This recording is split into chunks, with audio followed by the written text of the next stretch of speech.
Valeurs agitées. Valeurs agitées. Valeurs agitées. Valeurs agitées. Valeurs agitées. Bonjour et bienvenue sur Valeurs agitées, votre premier podcast pratico-pratique pour mieux vivre au travail. Chaque semaine avec mes invités, nous croisons nos regards sur les valeurs de ce nouveau monde et partageons nos secrets pour gagner en efficacité et sérénité professionnelle. DG, DRH, manager, vous avez des enjeux de transformation ou tout simplement souhaitez être plus performant et plus épanoui dans votre vie professionnelle? Alors ce podcast est fait pour vous. Je suis Magali Auger, DRH et DG depuis 20 ans et coach professionnel certifié. Curieux d'en savoir plus? Demandez-moi en contact sur LinkedIn et rendez-vous sur vos plateformes préférées. À ma connaissance, je me suis jamais compromis. D'ailleurs, on m'a jamais fait prendre des compromis auxquels je ne croyais pas. Parce que là, je quitte les boîtes. On m'a jamais fait faire ce que je voulais pas. Bonjour et bienvenue sur ce 5e et dernier épisode avec Benoît Serre. Benoît Serre, vous le savez, c'est le DRH de L'Oréal France et il est également le vice-président de l'ANDRH, l'Association nationale des directrices et des directeurs des ressources humaines en France. Il représente la voix de pas moins de 5600 DRH et RRH en France. Et il est à mon micro de Valeurs agitées. À travers les 4 premiers épisodes, Benoît nous a partagé son regard sur l'actualité du monde du travail aujourd'hui en France, notamment l'impact de la guerre en Ukraine et de la réforme des retraites. Dans le 2e épisode, nous avons parlé du Future of Work. Dans le 3e épisode, nous avons évoqué son regard sur le management responsabilisant. Le 4e épisode était consacré à la conduite du changement et au sens qu'il a à donner pour préserver et faire grandir les êtres humains. Et dans ce 5e épisode, nous allons aborder les coulisses du métier de DRH. Pour devenir DRH, faut-il avoir une vocation? Qu'est-ce qui anime le DRH au quotidien? Comment le DRH réussit à trouver des compromis sans se compromettre? Vous l'avez compris, dans cet épisode, nous allons parler évidemment de valeurs et d'éthique. Je vous souhaite une très belle écoute. Je te propose de passer à un petit jeu, Benoît. Je vais te demander un chiffre entre 1 et 35 et je vais te poser des questions un peu plus personnelles encore. 20. Non, pas 20, 9. Pourquoi as-tu choisi de devenir DRH et de consacrer du coup ta carrière professionnelle à accompagner celle des autres? Je sais pas. C'est du au hasard. Moi, jamais pensé à ça. Pourtant, tu es un DRH dont c'est le métier. J'allais dire, c'est pas comme d'autres DRH qui sont devenus DRH après un autre métier. Ah oui, à force, oui. Non, je pense que, ce que j'aime, en tout cas, la partie moi, j'ai toujours beaucoup aimé croiser les données. Voilà. Les données de l'environnement, les données économiques, les données sociales, les données sociétales, les données humaines, les données, voilà. Je trouve que DRH, c'est un métier qui ne peut pas l'exercer correctement si on développe pas une vraie sensibilité aux tendances, aux environnements. Donc voilà. Je pense que c'est ça. Et puis quand même, l'être humain, c'est la plus belle le plus beau des éléments dont on peut s'occuper avec l'eau. Voilà. Et si tu n'étais pas DRH, tu serais quoi? Je sais pas. Si j'étais pas DRH, je pense que peut-être que j'aurais essayé d'être scénariste ou écrivain ou journaliste, truc où on sort, où on réfléchit, où on pose des idées. D'accord, ok, c'est intéressant. C'est ce que tu voulais faire quand tu étais petit? Non, non. Tu voulais faire quoi quand tu étais petit? Mais je voulais être journaliste. Je l'ai été d'ailleurs. Ah, je ne sais pas tout. J'ai été pendant 4 ans avec carte de presse. D'accord. Mais j'aime bien ce qui se passe dans le monde. Je pense que quand on est... l'autre jour, j'étais au CIFOP et des jeunes me demandaient quel conseil. Je leur dis vraiment, quand vous êtes DRH, passez votre temps à sortir de votre entreprise, quoi. Allez voir ce qui se passe. Sentez les tendances, rencontrez des gens, nourrissez-vous. Si vous restez dans votre boîte, vous allez faire des conneries. Alors déjà qu'on dit que les DRH sont souvent dans leur tour d'ivoire. Justement, il faut l'éviter par-dessus tout.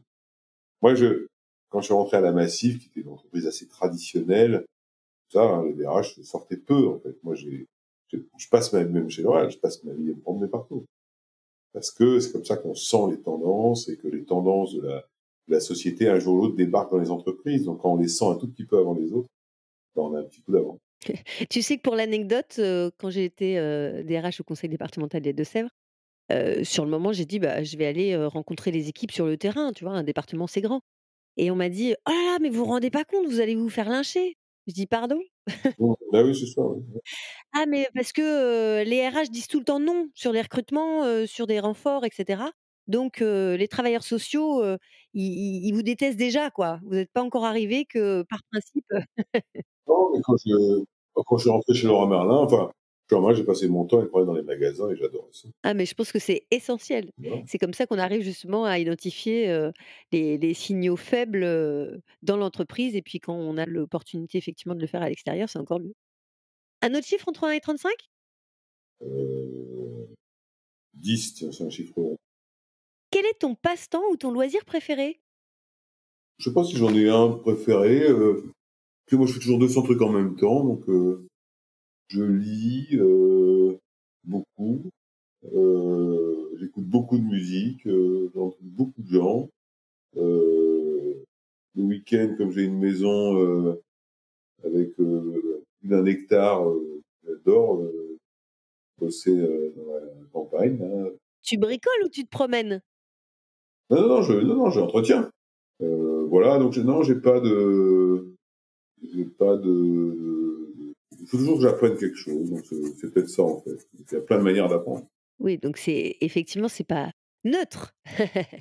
Oui, oui, non, c'est pas. Oui, oui, oui, j'aime bien. En fait. Je lis tout le temps, plein de trucs en fait. Tu te challenges alors? Non, mais j'aime bien apprendre des trucs, c'est quand même passionnant. On a toujours des trucs à apprendre. Sachant qu'on en connaîtra, peut-être que, allez, on va dire 1, même pas 1, 0,001 de la connaissance, mondiale, Ah bah oui, mais ça, c'est pas un concours. Hein. Puis, il y a des trucs que j'apprends pas parce que ça m'intéresse pas. Donc, voilà. Surtout que, finalement, aujourd'hui, avec l'intelligence artificielle, on peut se dire: «Mais est-ce qu'il y a besoin d'apprendre? Il y a besoin de découvrir des choses, mais est-ce qu'on a besoin de les apprendre?» Moi, je trouve que la vertu d'apprendre, c'est qu'on se fait des convictions sur les sujets. Et comme je lis beaucoup, je lis de tout. D'accord, c'est une curiosité d'esprit, Non, je sais pas, c'est probablement. peut-être Un autre chiffre entre 1 et 35? 17. Quelle est ta devise personnelle ou une citation préférée peut-être? Tout ce qui est excessif et dérisoire. Je déteste l'excès. Je déteste le manichéisme. Je déteste les gens qui affirment que c'est comme ça et pas autrement, qui détiennent la vérité. Ça m'agace.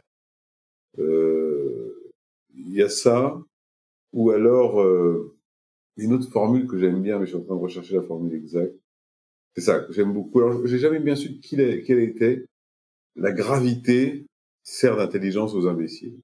Euh, je trouve que je suis toujours sidéré, c'est où que j'ai du mal, avec les gens qui prennent un air grave et pénétré pour dire des banalités. Je pense qu'il faut toujours être assez détendu dans la vie et qu'on peut être sérieux, on peut être intelligent, on peut être machin sans pour autant se prendre au sérieux. Oui. Mais ouais, mais plutôt tout ce qui est excessivité et dérisoire, parce que ça m'insupporte. Vraiment, vraiment, ça m'insupporte. Les gens qui d'un coup se mettent, même dans la vie professionnelle, qui se mettent dans des colères noires, c'est ridicule. Souvent, on est dans des jeux de rôle, surtout quand on est des RH, on sait que en face de soi, on a des gens qui vont être, dans des postures, parfois un peu extrêmes. Oui, mais ça enlève rien au côté ridicule des choses. Voilà. Après, sur la deuxième partie, je pense qu'effectivement un peu d'humilité, ça peut faire du bien. Ah ouais, mais c'est insupportable. Enfin, c'est insupportable. Donc j'aime bien la gravité, c'est l'intelligence aux imbéciles. Moi, je trouve que c'est pas mal. Et tu as pas demandé à ChatGPT, qui a écrit, qui a dit ça, non? Pas encore? Non, j'ai pas. Non, non, mais je trouve que c'est très vrai en fait. Oui. Enfin, je l'ai vérifié 10 fois. Oui, oui, je suis assez d'accord avec toi. Un autre chiffre? On va prendre 3. Tiens. Ah. Quelle image les autres tiennent de toi après un premier échange? Oh, faut leur demander. Oh, tu dois avoir une petite idée quand même. Non, je sais pas trop, Si tu écoutes les feedbacks, tu dois avoir une idée. non, souvent le retour que j'ai, c'est que je mais je l'ai encore eu encore, tu vois, aujourd'hui. Genre, c'est plutôt intéressant que je prenne jamais le sujet comme on l'attend. Ce qui m'intéresse dans le dialogue professionnel ou autre, c'est qu'on avance ensemble. Enfin, moi, par exemple, tu vois, les fameux articles que j'écris qui sont très lus, ils sont souvent ressentis, par exemple, comme moi, je partage des convictions, je donne pas de leçons. Quand j'échange avec des gens, la première fois qu'ils me voient, je suis plutôt là-dessus. Après, je pense que il y a plutôt de ça, euh, feedback que j'ai, quoi, qui est de dire que un jour, il y a quelqu'un qui m'a dit, en fait, t'es intriguant. Je sais pas comment l'interpréter. Ah, je pense que c'est sans doute quelqu'un qui a eu du mal à te cerner. Mais en même temps, est-ce que tu as envie d'être complètement cerné? Je ne suis pas sûre.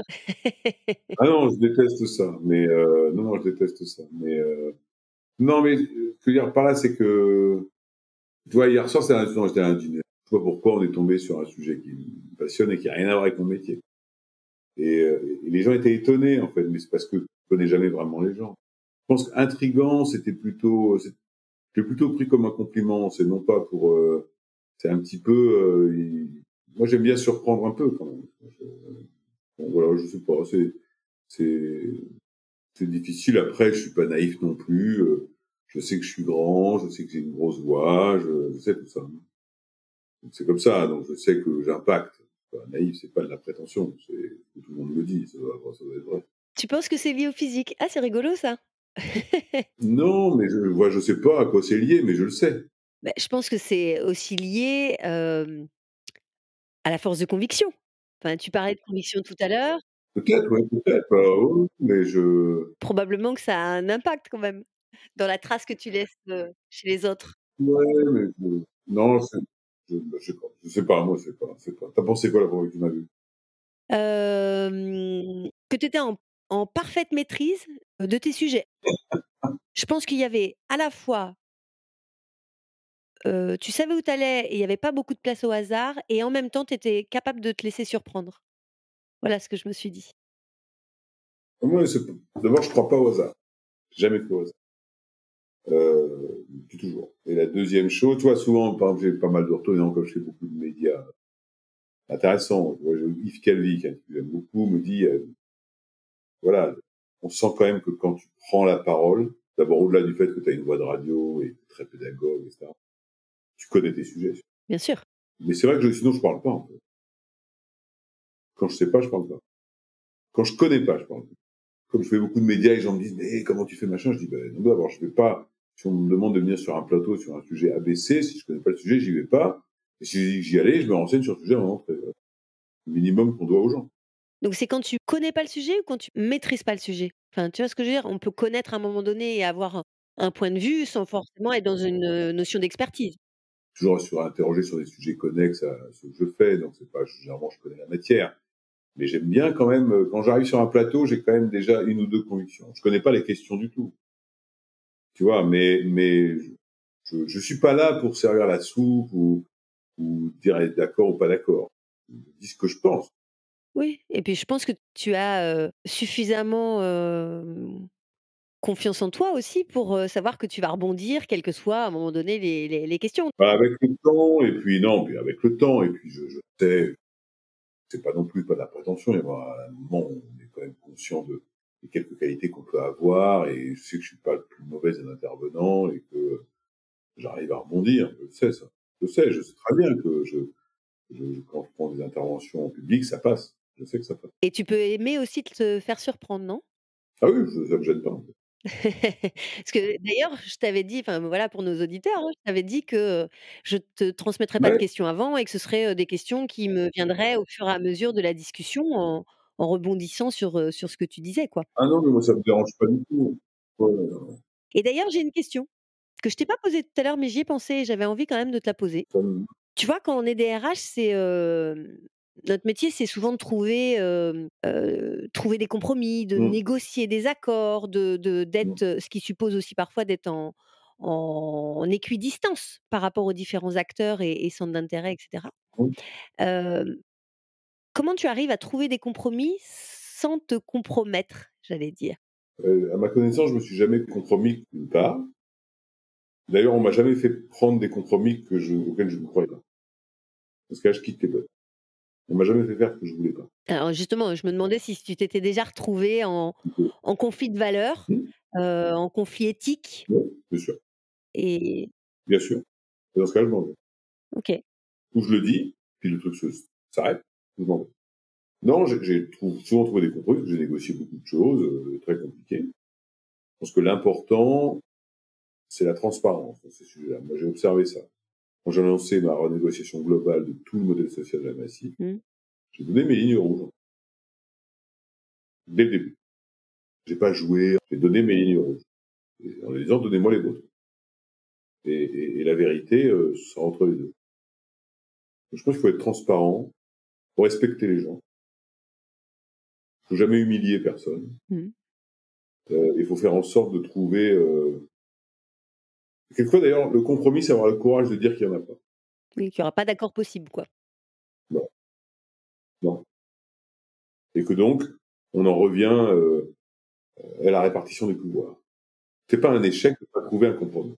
Et dans les moments où, tu peux être, entre guillemets, dans des décisions particulièrement sensibles, voire, tu peux être, tiraillé des fois avec, ta propre, éthique, tes propres valeurs personnelles qui sont pas toujours, enfin je veux dire les choses elles sont pas, tu le disais tout à l'heure d'ailleurs, elles sont pas toujours, blanches ou noires. Des fois voilà, il faut essayer de composer.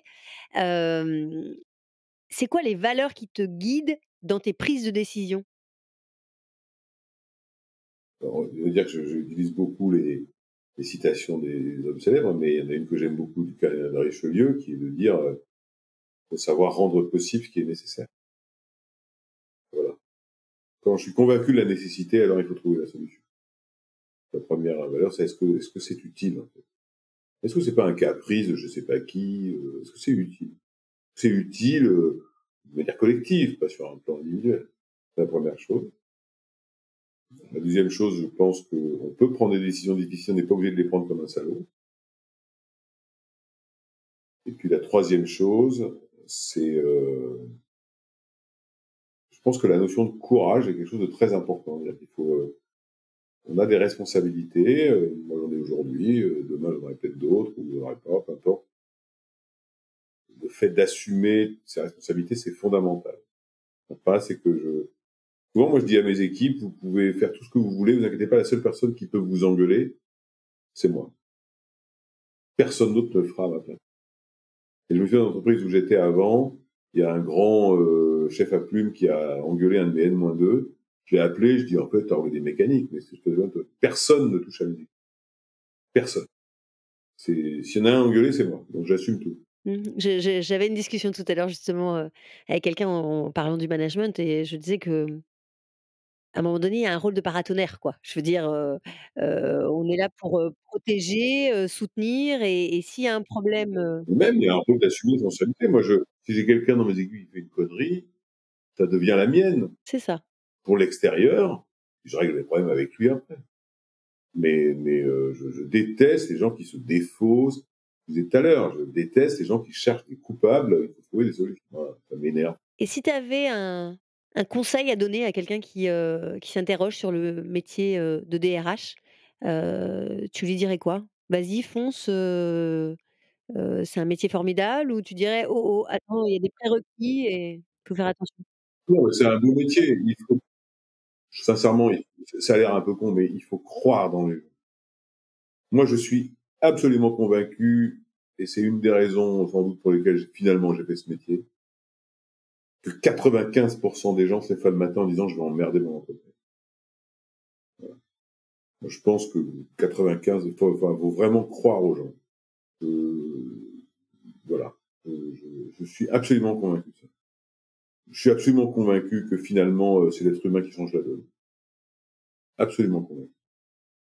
C'est ni le modèle économique, ni le modèle ceci, c'est l'être humain qui change la donne. faut croire dans l'être humain, mais profondément. Moi, c'est une conviction absolue là-dedans. Il n'y a rien de plus incroyable qu'un être humain.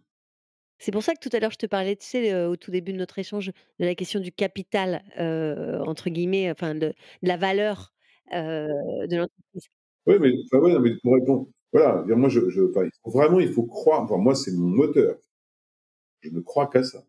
Et d'ailleurs, je suis sans doute hypersensible à toute marque, tout comportement managérial où je constate qu'on ne respecte pas l'être humain. Ça m'insupporte, mais j'observe un manager qui respecte pas un de ses collaborateurs, je vais avoir du mal à lui pardonner. Pour moi, c'est insupportable. On peut tout faire. Mais tu peux te dire que c'est pas forcément par malveillance, ça peut être parce qu'à un moment donné, il est pas formé, il a pas su faire, il a été maladroit. Non? Non, le respect, on peut être, le respect, on l'a pas. Oui, la question du respect, je suis d'accord avec toi. N'importe qui se respecte. Oui.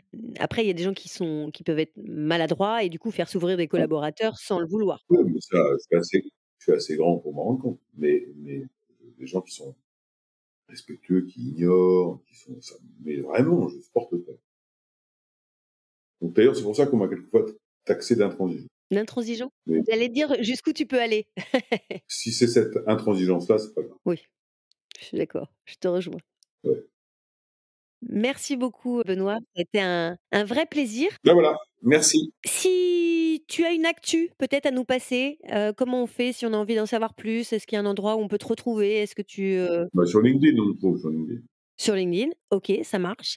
Et puis, pour un prochain épisode, est-ce qu'il y a une personne que tu voudrais me conseiller d'inviter? Tu aimerais bien entendre à ce micro et quelles questions tu aurais envie que je lui pose? Ça, je sais pas, la question, j'en sais rien. Je sais pas, des gens intéressants à écouter, il y en a plein. Hein. Peut-être quelqu'un qui est en particulier, attaché justement aux questions de valeurs humaines? Non, je trouve qu'un type comme, par exemple, je trouve qu'un type comme Mathieu Fouquet, qui est le DRH de OnePoint, il est super intéressant. En plus, c'est une licorne, c'est une nouvelle boîte et tout, c'est vraiment intéressant. OK, bah écoute, Ouais. Lui, c'est un type vraiment intéressant. Et en plus, c'est la nouvelle économie, c'est un mec très moderne.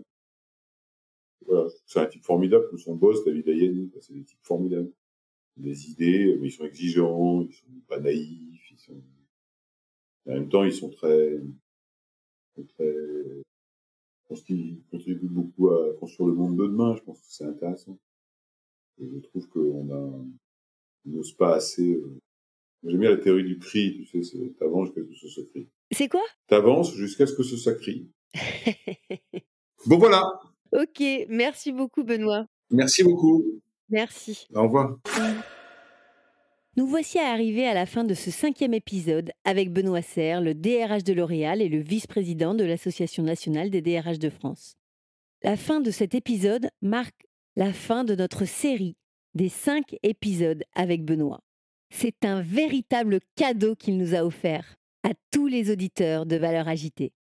Nous avons parlé successivement des questions de l'actualité du monde du travail, notamment la guerre en Ukraine, la réforme des retraites, mais aussi les questions de discrimination, les questions d'équité homme-femme. Et puis globalement, nous avons évoqué les questions de management, de conduite du changement, de sens, de valeurs, d'éthique et de future of work.